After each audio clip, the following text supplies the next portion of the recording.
Kulturno-športska braniteljska udruga prvi puta donosi skupnu izložbu branitelja umjetnika. Djelujući pod motom Zajedno u ratu, ujedinjeni u miru, udruga okuplja mnoštvo branitelja, njegujući pritom njihove talente i pružajući im siguran prostor te svojevrsnu atmosferu koja nastoji destigmatizirati braniteljske nedaće.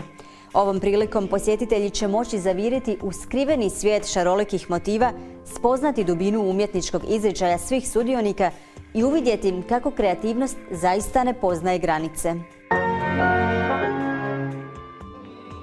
Počelo se s međimurskim,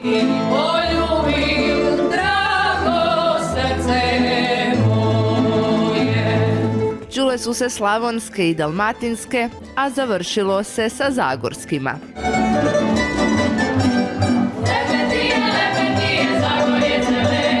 Tako je svečano otvorena izložba Art Fantasy u organizaciji aktivne kulturno-športske braniteljske udruge na čelu s Draženom Pilićem Kaparom, koja je izložila vrhunske radove svojih članova obitelji, prijatelja i svih kreativnih branitelja, rušeći tako sve češće predrasude koje pogađaju braniteljsku populaciju. Svoje radove izlažu članovi spomenute udruge i udruge Tigar Rakitje 9091, od velikih platna, skulptura do tradicionalnih i suvremenih umjetničkih izraza i motiva. Puls umjetničke inovativnosti bio je neporeciv. Posebno su se istaknule zlatne skulpture i šarolike trodimenzionalne slike osebujnoga umjetnika Antona Tona Koverbašića. Po zanimanju sam drvorezbar i onda sam radim te skulpture i tako. Evo, izložio sam ovaj par slika i tamo su mi kipovi, ne? I u braniteljskoj udruzi radim sa Draženom i pomažem braniteljima i tako. Najveća inspiracija mi je žena. Ove moje skulpture, sve su žene, tako. Zato što ženske su lijepe. Mene puno pitaju zašto ne praviš gole muškarce, ja govorim, a šta ću praviti gole muškarce kad smo mi gadni?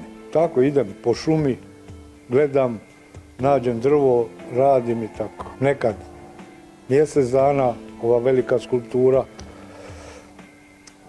nekad 3 dana. Svoje radove izložila je i Snježana Šebalj, koju najviše inspirira moda i ženstvenost. Predstavila je seriju Umjetnina koja prikazuje Zagrebčanke po kiši. To su slike, jedan dio mojih slika koja je trebala biti izložba prije 2 godine. Radi korona je odgođeno, zove se Urbani ritam kiše, koji je posvećeno zagrebačkim curama. Radim akril na platnu, abstrakcija i to moje hobi. A radovi mlade umjetnice Lucije Kljajić pršte jarkim bojama i ekspresivnošću. Pa evo, različiti su motivi u pitanju, tehnika je ista, znači sve su slike rađene akrilom na platnu.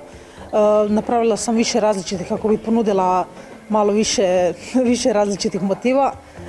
Većinom su mi slike realistične, pa svašta me zna inspirirati. Recimo dobra pjesma mi također zna biti velika inspiracija, neka životna iskustva, ponekad i snovi. Široka lepeza motiva i vizualnih izričaja svih sudionika ima i važnu socijalnu dimenziju. Izložba Art Fantasy svoj dom našla u simboličnom hramu kulture Republike Hrvatske, opće poznatoj omiljenoj koncertnoj dvorani Vatroslav Lisinski. Po prvi puta svoje stvaralaštvo predstavljaju hrvatski branitelji, umjetnici te suradnici udruga. Svojim djelovanjem uvijek smo nastojali afirmirati inkluzivnu politiku, destigmatizaciju nedaće branitelja, braniteljske populacije. A ovom prilikom činimo proaktivni korak ka ostvarenju spomenute politike. Kroz geslo Zajedno u ratu, ujedinjeni u miru, nastojimo objediniti kulturno-umjetničke tendencije branitelja, dati im slobodu umjetničke samorealizacije te stvoriti pozitivno psihosocijalno ozračje koje omogućava međusobnu razmjenu ideja i iskustava. Otvorenje su uveličali i mnoge ličnosti iz kulturnog i političkog života Hrvatske. Današnja izložba dokazuje da braniteljska populacija zajedno sa umjetnicima, autorima, mladim naraštajima jeste neizostavni dio hrvatskog društva. Život je težak. Pogotovo je težak kada se ljudi suočavaju sa radikalnim životnim situacijama kao što je to u ratu. Umjetnost je potraga za smislom. Omogućiti ljudima koji su prošli kroz teške traume, koji su prošli kroz teška iskustva u bilo kojem području života, bavljenje umjetnošću, potrebu za smislom, davanje smisla često obesmislenim vizijama života koje dobivamo iz teških iskustava je izuzetno važno. Nekako mislim da je umjetnost utjelovljen osjećaj.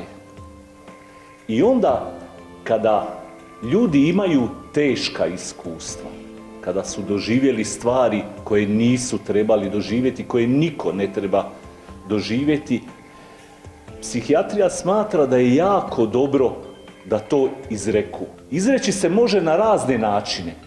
Jedan od najmoćnijih načina upravo je umjetnost. Izložbom su prošetali predstavnici grada Zagreba, kao i samoborska gradonačelnica koja je dogovorila prisnu suradnju s braniteljskom športskom udrugom kako bi njihov rad postao još vidljiviji širom Lijepe naše. Jer umjetnost spaja, zbližuje i liječi.